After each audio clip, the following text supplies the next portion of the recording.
বিসমিল্লাহির রহমানির রহিম। প্রিয় দেশবাসী, আসসালামু আলাইকুম। আজকে অনেক উচ্ছ্বাসের দিন।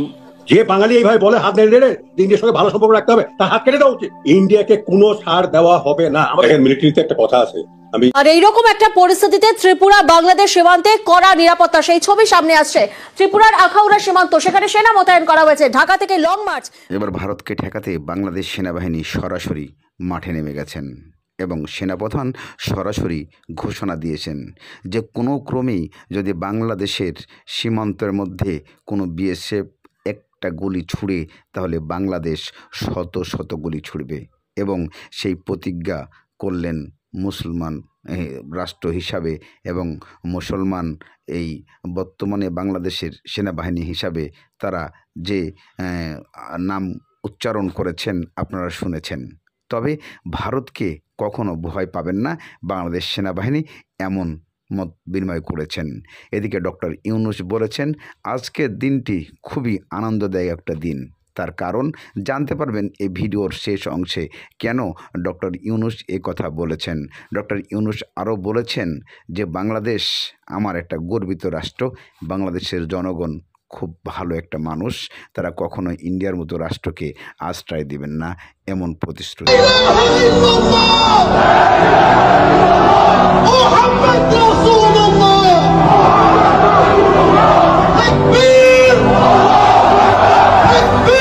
যে বাঙালি এইভাবে বলে হাত নেড়ে ইন্ডিয়ার সঙ্গে ভালো সম্পর্ক রাখতে হবে, তার হাত কেটে দেওয়া উচিত। ইন্ডিয়াকে কোনো ছাড় দেওয়া হবে না। আমাদের সরকার দেয়। আজকে দেখে ডক্টর ইউনূস এই যে এতগুলো ইউরোপিয়ান ইউনিয়নের দেশের ভারত থেকে নিয়ে এসে এখানে বলতেছে যে ভিসা এখানে আনতে হবে। আরে ভাই, আমাদের তো উনি বলেই দিয়েছেন যে ভাই সব খুলে দিয়েছে আমাদের জন্য তো উনি তো বুকের সাথে খুলে দিয়েছে। ভারতের সঙ্গে কোনো কেনাকাটা নাই, কোনো যোগাযোগ নাই। দরকার হলে ভারত আমাদের সঙ্গে যোগাযোগ করবো, যতটুকু যোগাযোগ করবে আমরা অতটুকু করবো। দেখেন, মিলিটারিতে একটা কথা আছে, আমি যেহেতু সামরিক বাহিনীর লোক আমি সেখান থেকে উদাহরণ দিতে চাই। যখন সৈন্যবাহিনীতে বিশৃঙ্খলা সৃষ্টি হয় তখন কমান্ডারকে খুব টাফ অ্যাকশন নিতে হয়। আর্মিতে একটা কথা আছে, be ruthless but don't be cruel. Ruthless. আজকে ইন্ডিয়াতে মুসলমানরা নির্যাতিত হচ্ছে, মুসলমানদেরকে গরুর মাংস খাওয়ার জন্য মেরে ফেলা হচ্ছে, মুসলমানকে পিটায় বলা হচ্ছে বল বল জয় শ্রীরাম, বল জয় শ্রীরাম। আমরা কোন হিন্দুকে বাংলাদেশে বলেছি যে আল্লাহু আকবার বলো?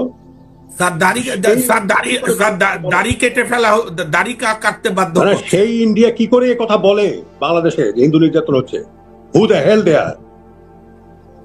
বাংলাদেশের হিন্দু কি ইন্ডিয়ান বেবি? এদের আমাদেরকে লিস্ট দেওয়া হয়েছে, আমাদেরকে দস্তক দেওয়া হয়েছে এখানে যে ইন্ডিয়া রেসপন্সিবল। আমাদের ওয়ার্ল্ড কোর্টে যাওয়া উচিত ভারতের বিরুদ্ধে। আমি এখানে দাঁড়িয়ে আপনার এই ফোরামে, বিভিন্ন ফোরামে আমি বলেছি Bharat is a failed state. Bharat, India is a failed state. এটাকে ভয় পাওয়ার কিছু নাই রে ভাই। We have defeated them, we have seen them. তারা কি করতে পারে? আমাদের কিছু লোক আছে বাঙালি আমাদের মধ্যে যারা মনে করে, হ্যাঁ, যখন ইন্ডিয়ার সঙ্গে আমার যুদ্ধ হলো, আরে আমাদের আর্মি অফিসার বলেছে আমাকে you put country into the disasters condition. আমি বলি sir let me fight, it's my battle. Public তো আছেই যে আপনি দেশকে বিপদে ফেলেছেন ইন্ডিয়ার সঙ্গে যুদ্ধ ঘোষণা করে। আর সবসময় ভাই একটা অ্যাপোলজেটিক মনোভাব, আরে না ভাই ইন্ডিয়া আমাদের প্রতিবেশী, ভালোভাবে চলতে হবে। এদের হাত কেটে দেওয়া উচিত বাঙালি যে কোনো কথা বলে। যে বাঙালি এইভাবে বলে হাত নেড়ে ইন্ডিয়ার সঙ্গে ভালো সম্পর্ক রাখতে হবে, তার হাত কেটে দেওয়া উচিত।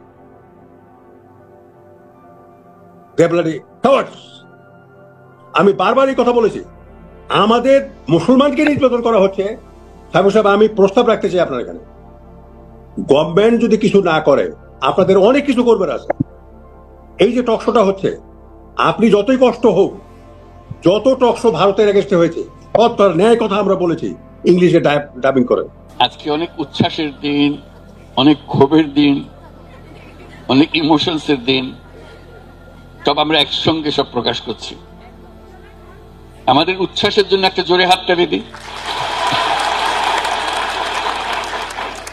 আমাদের ক্ষোভের জন্য একটা জোরে হাত তালি,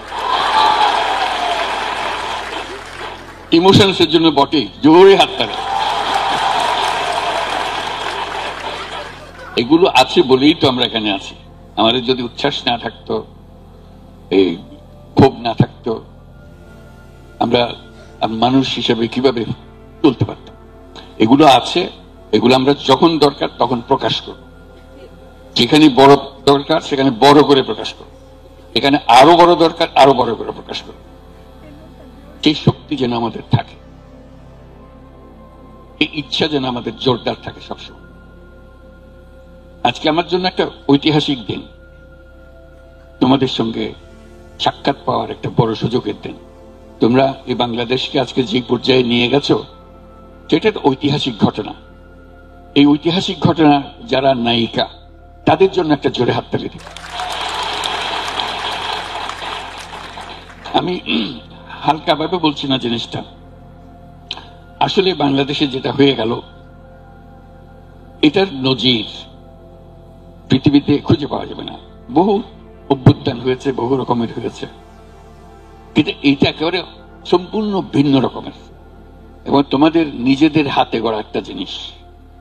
এখানে কোনো বড় নেতা এসে তোমাদেরকে উদ্বুদ্ধ করে নাই যে এটা করতে হবে, এরকম প্রোগ্রাম দিতে হবে, কিছুই করে না। তোমরা স্বতঃস্ফূর্ত ভাবে করেছো এবং মেয়ে বলেছে তোমাদের আলাদা করে কেউ ডেকে নিয়ে গেছে না, তাই না? তোমরা নিজেরা এগিয়ে এসছো যে আমরা আছি, এটা আমাদের দাবি, আমাদের জিনিস। সেই জন্য আজকে যে বাংলাদেশের মেয়েরা, স্কুলের মেয়ে, কলেজের মেয়ে, বিশ্ববিদ্যালয়ের মেয়ে, চাকরিজীবী মেয়ে, যে যেখান থেকে বেরোছে, পরিবারের মেয়ে, সবাই এসে এটাতে যোগ দিয়েছে এবং সমানভাবে এগিয়ে এসছে। এটা বাংলাদেশকে একেবারে পরিবর্তন করে দিয়েছে। এটা বাংলাদেশ ওই আগের বাংলাদেশ, 5ই আগস্টের আগের বাংলাদেশ এটা আর নাই। এটা একটা নতুন বাংলাদেশ, যেটা তোমরা বারে বারে বলছো, মানুষ শুনছে কিনা জানি না, কিন্তু ডক্টর মোহাম্মদ ইউনূস বলেছেন বাংলাদেশকে নিয়ে অবহেলা করে চলবে না, বাংলাদেশ কারো ধার ধারে না, ইন্ডিয়ার মতো রাষ্ট্রকে কখনো পাত্তাই দেয় না, কেননা বাংলাদেশ নিজেও কিছু করতে পারে। এদিকে বাংলাদেশের জনগণ যেখানে ইন্ডিয়ায় চিকিৎসা নিতে যায় সেটাকে ভারত ভিসা বন্ধ করার কারণে ডক্টর ইউনূস বলেছেন আমি বিকল্প রাস্তা খুঁজে বের করেছি। এদিকে বাংলাদেশ নাগরিক যারা ইন্ডিয়ায় গেছে তাদেরকে বিভিন্নভাবে নির্যাতন করা হচ্ছে। এদিকে বলা হচ্ছে, নতুনভাবে গুজব ছড়ানো হচ্ছে বাংলাদেশে 5 লক্ষ 3 লক্ষ রিক্সা নিয়ে বাংলাদেশ যাচ্ছে ভারত দখল করতে। যদিও এমন মন্তব্য বাংলাদেশ থেকে বলা হয়েছে এরকম সিদ্ধান্ত অনুযায়ী, কিন্তু ভারত দখল করতে এবং হিন্দুদের তাড়াতে বাংলাদেশের এটা কোনো টেনশন কাজ করে না। তবে একটা দেশ আর একটা দেশকে দোষারোপ করলে তাকে কখনোই ছাড় দেওয়া হবে না, কেননা হিন্দু মুসলমান ভেদাভেদ বলে কোনো প্রশ্ন নেই। যারা বলছে, যে শ্রেণীর হিন্দু বলছে তাদের মধ্যেই এই কাকে বুঝি নেই। আপনাদের প্রাক্তন সেনারা বলছেন যে কলকাতা দখল করে নেওয়া হবে। আমাদের প্রাক্তন সেনারা কি বলছেন না বলছেন এটা সম্পর্কে আমরা অবগত না, ঠিক আছে? আপনাদের দেশে কি হচ্ছে সেটা নিয়ে অবগত? আমরা এখানে কাজে আসছি, ঠিক আছে? আপনাদের দেশে কি চলছে সেটা নিয়ে অবগত? আমাদের দেশে কি চলছে জিজ্ঞাসা করুন। হ্যাঁ, এই যে আপনাদের সংবাদ মাধ্যমরা দেখাচ্ছে যে নিপীড়ন হচ্ছে সংখ্যালঘুদের উপরে, সে বিষয়ে অবগত? সেম কাজ তো আপনাদের এখানেও বিভিন্ন সংবাদ মাধ্যম বিভিন্ন ভুল নিউজ দিচ্ছে, এগুলো নিয়ে কি করছেন? সব সংবাদ মাধ্যমকে ভুল। আমরা চাই আপনাদের, মানে আপনি বলছেন সংখ্যালঘুদের উপরে নিপীড়ন হচ্ছে? আমি আওয়ামী লীগের কর্মীদের উপরে? আমি সেটা আপনাকে বলি না, আমি বলছি আপনারা জাস্টিফিকেশন করে নিউজ পাবলিশ করেন। কাজ আমাদের কাজ নিউজ খবর করা। কোনো দেশে যদি সংখ্যালঘুদের উপর নিপীড়িত হয়, আপনি আমার পারমিশন নিয়েছেন আমার সাথে? কিসের পারমিশন? কেন পারমিশন? না, আমার কাজ, আপনার কাজ, ঠিক আছে? আপনি বলবেন কি বলবেন না সেটা আপনার ব্যাপার, কিন্তু আপনি তো সেটা না, আমার কাজ তো সেটা না। এখন আপনি আমাকে বলুন যে কলকাতা দখল কবে হচ্ছে, আপনি বলুন কলকাতা দখল। আমি জানি না এগুলা, আপনাদের প্রাক্তন সেনা এগুলো উনি ওনাদেরকে জিজ্ঞেস করেন। আপনাদের দেশে তো, আমাদের দেশে নয় তো। নিশ্চয়ই সেই অ্যাক্সেস থাকলে আমরা নিশ্চয়ই করতাম, সেই অ্যাক্সেস তো আমরা নেই আমাদের কাছে। আমাদের অ্যাক্সেস আছে আপনাদের সঙ্গে এখন কথা বলে। আপনারা এসেছেন এই দেশে, কি বলছেন না বলছে সেটা নিয়ে আপনি আমাকে কেন কোয়েশ্চেন করতেছেন? আপনার দেশে কি চলছে সেটা নিয়ে আপনাকে নিয়ে প্রশ্ন করবো না? আপনি তো বাংলাদেশের নাগরিক, বলে দিন আপনি বাংলাদেশের নাগরিক নন, তা আপনাকে প্রশ্ন আমি জানি না। আপনাকে কানাডা নিয়ে প্রশ্ন করবো, আপনাকে ভারত নিয়ে প্রশ্ন। ওখানে যে কেউ মানে অন্যজন কেউ কিছু বলছে, এটা নিয়ে আপনি আমাকে কোয়েশ্চেন করতে পারেন না। আপনি বলে দিন আপনি বাংলাদেশের নাগরিক নন, আপনি বলে দিন, তাহলে আপনাকে বাংলাদেশ নিয়ে। আমি বাংলাদেশের নাগরিক, তাহলে আপনি বাংলাদেশ নিয়ে কেন বলবেন? তাতে কি? তাহলে আপনি বাংলাদেশ, আপনি আমাকে কোয়েশ্চেন করতে, আমি কি বলছি? আপনার দেশে কি চলছে সেটা নিয়ে আপনি অবগত থাকবেন না। আমি আমার সংখ্যালঘুদের উপর সংখ্যালঘুরা নিপীড়ন হচ্ছে কি হচ্ছে না সেটা আমি জানি না। সংখ্যালঘুরা হচ্ছে না, হিন্দু খ্রিস্টানদেরকে মারধর করা হচ্ছে না, ঘরবাড়ি পুড়িয়ে দেওয়া হচ্ছে? বলে যান, আপনি অন্য জায়গায় কথা বলে যান, পালিয়ে যাচ্ছেন। বাড়ি এখানে যাবো, বলে যান। হিন্দুদের উপরে খ্রিস্টানদের উপরে, আপনি আমার বোম ধরছেন কেন? আপনার এই অটোসিটি মানে? আমি আপনার থেকে দূরে থেকে দাঁড়িয়ে কথা বলছি, আপনি বোম ধরছেন। আমি আপনার সাথে কথা বলতে যাচ্ছি না। আপনি বলে যান যে সংখ্যালঘুদের উপর নিপীড়ন হচ্ছে, সংখ্যালঘুরা নিপীড়িত হচ্ছে। কদিন পালিয়ে যাবেন এইভাবে?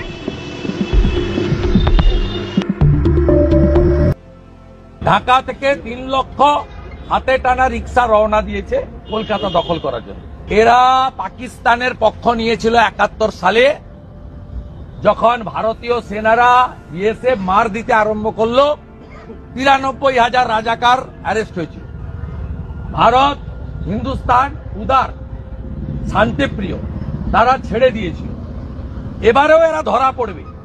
এবারে যাতে ছাড়া না হয়, যে ভাষায় উত্তর দিলে এরা সন্তুষ্ট হয় সেই ভাষায় উত্তর দেওয়ার জন্য আমরা প্রস্তুত থাকব। আর আমার কাছে খবর আছে ঢাকা থেকে 3 লক্ষ হাতে টানা রিক্সা রওনা দিয়েছে কলকাতা দখল করার জন্য। তাই এটা কবে দিয়েছে? এটা আদৌ সম্ভব? আরে ওদের আছেটা কি ভাই? আছে কি? রাফেল রাখা আছে হাসি মারায়, শুধু আওয়াজ দিলে না ওখান থেকে। আমি কালকেও বলেছি, আবারও বলছি, ভদ্র ভাষায় বলছি, প্যান্টে বাথরুম হবে। বলছি বিদেশ সচিব বাংলাদেশে গিয়েছে, একটা আশার আলো দেখা যাচ্ছে দু দেশের মধ্যে সম্পর্ক আবার যাতে পুনরায় ঠিকঠাক ভাবে জায়গায় যায়। কালকে বৈঠক আছে। আমি বলতে পারবো না, আমি পররাষ্ট্র দপ্তরের কেউ না। ডক্টর মোহাম্মদ ইউনূসকে নিয়ে নানান বিতর্ক থাকতে পারে। আপনি যে কোনো রাজনৈতিক দল করার কারণে ডক্টর মোহাম্মদ ইউনূসকে অপছন্দ করতে পারেন, কিন্তু আজকে তিনি যেই কর্মটা করেছেন, প্রত্যেকটা বাংলাদেশি আপনি যেই দলই করেন, এরপর যদি বিষয়টাতে আপনি খুশি হইতে না পারেন, তাহলে বুঝতে হবে আপনার কাছে দেশ বড় না, দল বড়। এবার সেই ক্ষেত্রে দলের স্বার্থে দেশের 12টা বাজুক, দেশ মারা খাক, আপনার কোনো কিছু যায় আসে না। ডক্টর মোহাম্মদ ইউনূসের এমন সিদ্ধান্ত দুইটা জিনিস এখানে প্রতিষ্ঠিত করবে। প্রথম হচ্ছে ভারতের যে দাদাগিরি, অথবা ভারত যেমনটা মনে করত যে আমরা ভারতের দাদাগিরিটা শুধুমাত্র বিজেপি সরকারের যে আমলটা সেটাকে মেনশন করছি, বিজেপির যে রাজনৈতিক দলটা আছে তাদেরকে মেনশন করছি, আমি অন্যদের প্রতি কোনো বক্তব্য দিচ্ছি না। এই যে একটা ভাব, আরে বেটা আমরা এটা না করলে সেটা তোমরা এটা করবা, এটার কিন্তু খেলা শেষ হয়ে যাবে। দ্বিতীয়ত, অদূর ভবিষ্যতে বাংলাদেশ খুব দ্রুত আরো অনেক উন্নত হবে। ইভেন সরাসরি বাংলাদেশের সাথে বহির্বিশ্বের যে কমিউনিকেশন সেটা অনেক গুণ বৃদ্ধি পাবে। দর্শক, ভারত বাংলাদেশের উত্তেজনার মধ্যে ভারত সরকার যে ভিসা সীমিত করছে, এটাতে বাংলাদেশের বিশাল একটা কমিউনিটি কিন্তু বিপদে পড়ছে। যেমন ধরেন, যারা পৃথিবীর বিভিন্ন দেশে স্টুডেন্ট ভিসা অথবা ওয়ার্কার ভিসা অথবা আপনার স্পন্সর ভিসায় ফ্যামিলির কাছে যেতে চায়, ওই সকল রাষ্ট্রগুলোর যেগুলোর এম্বাসি বা হাই কমিশন বাংলাদেশে নাই, তো বাংলাদেশের জনগণ কোথায় যায়? ভারতে। আর এই যাওয়া আসার মধ্যে ভারতের একটা ইকোনমি কিন্তু ডেভেলপ করেছে। তো এই সমস্যার মধ্যে তারা এই কাজটা করছে কি, ভিসা দেওয়া বন্ধ করে রাখছে। তো অনেক মানুষ তাদের ভিসা নিয়ে ঝামেলায় পড়ছে। তো এই পরিস্থিতিটাকে মোকাবিলা করার জন্য ডক্টর মোহাম্মদ ইউনূস ইউরোপীয় ইউনিয়নের যেই রাষ্ট্রদূতগুলো বাংলাদেশে আছেন তাদের সাথে একটা বৈঠক করেছেন, একটা অনুরোধ জানিয়েছেন। যেহেতু তার কানেক্টিভিটিটা বিশ্বজুড়ে আছে, আমরা আশা করি ইউরোপীয় রাষ্ট্রগুলো এই অনুরোধকে মূল্যায়ন করবে। বলা হচ্ছে যে ইউরোপীয় ইউনিয়নের কূটনীতিকদের সাথে বৈঠকে প্রধান উপদেষ্টা বলছিলেন যে ইউরোপীয় ইউনিয়নের দেশগুলোর ভিসা সেন্টার দিল্লি থেকে সরিয়ে ঢাকা অথবা প্রতিবেশী কোনো দেশে স্থানান্তর করুন। আপনি বুঝতে পারছেন যে প্রয়োজনে আমরা নেপাল যাব, প্রয়োজনে আমরা ভুটান যাব, প্রয়োজনে মালদ্বীপ যাব, মালয়েশিয়া যাব, কিন্তু ভারতে আমরা যাব না। প্রয়োজনে বাংলাদেশে এটাকে সেট আপ করুন। গতকালকে রাজধানীর তেজগাঁওয়ে প্রধান উপদেষ্টার কার্যালয়ে বৈঠক অনুষ্ঠিত হয়েছিল। সেখানে 19 সদস্যের প্রতিনিধি দলটির নেতৃত্বে ছিলেন বাংলাদেশে নিযুক্ত ইউরোপীয় ইউনিয়নের head of delegation Michael Miller. প্রধান উপদেষ্টার সাথে বৈঠকে অংশ নিয়েছেন পররাষ্ট্র উপদেষ্টা তৌহিদ হোসেন। 2.5 ঘন্টা ব্যাপী এই বৈঠক হয়েছিল। ওই বৈঠকে 15 জন প্রতিনিধি তাদের মতামত তুলে ধরেন। বৈঠকে এখানে ভিসার ইস্যুটা ছাড়াও শ্রম অধিকার, বাণিজ্য সুবিধা, জলবায়ু পরিবর্তন, মানবাধিকার, international crime tribunal act, Rohingya প্রত্যাবাসন, বাস্তবায়ন, ট্যাক্সে অনেক কিছু এখানে ছিল। তবে সবকিছু ছাপিয়ে আমাদের এখানে আলোচনায় ছিল ভিসা ইস্যুটা। তিনি বলছেন যে এমনকি ভারত এই মুহূর্তে বাংলাদেশ নিয়ে আন্তর্জাতিক অঙ্গনে যে গুজব বা অপতথ্য ছড়াচ্ছে সেটার জন্য তিনি এই প্রতিনিধিদের সহযোগিতা কামনা করেছেন যে আপনারা এটার একটু দেখবেন। ইভেন ফেসবুককেও ডক্টর ইউনূস কিন্তু একটা বার্তা দিয়েছেন রাষ্ট্রীয়ভাবে যেন ভারতের যে গুজব এগুলাকে যেন প্রতিহত করতে চায়। তো আমি মনে করি প্রতিবেশী দেশের তুলনায় যেহেতু আমাদের দেশের জায়গা আছে, প্রয়োজনে মানে এম্বাসির জন্য